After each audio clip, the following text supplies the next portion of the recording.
For Donna Edwards, a commitment to public service started early. My dad was in the United States Air Force. My mother volunteered in the Red Cross and with the USO.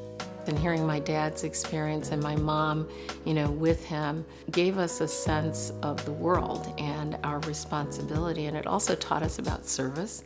Her first experience in organizing as a student, taking on a fraternity that marched around her quad dressed as Confederate soldiers. It was our voices, our collective voices, organizing not just the black students, but also the white students, that we were able to stop that practice. Then, after law school, she helped write the Violence Against Women Act. When I look, for example, at Prince George's County and the programs that are in place, it's been revolutionary. She took on the developers to make National Harbor work for Prince George's County. What was at stake was the quality of life in our community. I worked with a small group of people who sometimes, most of the time, would actually meet in my living room and started organizing ourselves, neighborhoods all along the road. As a result, National Harbor still supports over 1,000 good-paying union jobs, over 300 residential homes, and a shoreline still open to local neighbors. And that is a result of the pressure that we put as a community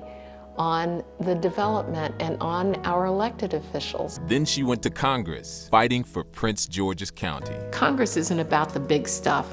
The things that you see on television, all of that legislation, all of that is fine. But being a member of Congress, and I experienced this, is about what happens in people's everyday lives.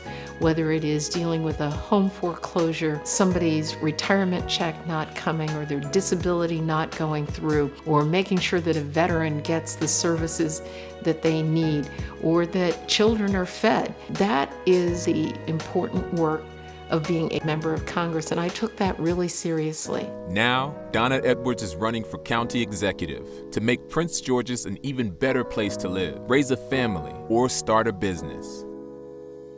We've got a lot of really amazing young people, and they're not all going to amazing schools. If we're asking our kids to grow up and participate in a 21st century economy, then we cannot have them going to school in 20th century schools.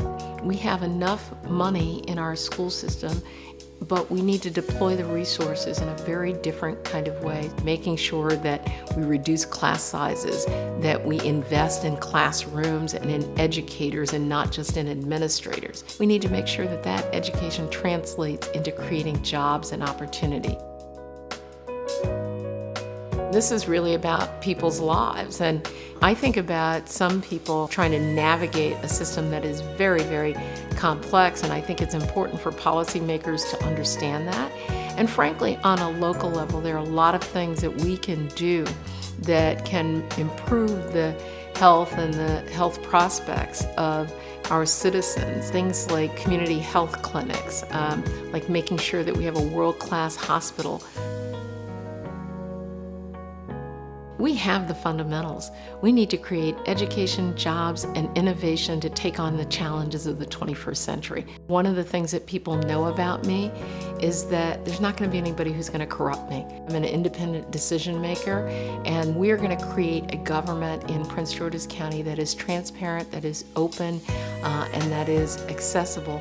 And in that way, our county will be more competitive around the region, but also the voters, the people who live in Prince George's County, and the businesses who want to operate in this county have confidence that we're going to do the right thing. I know that we can do it.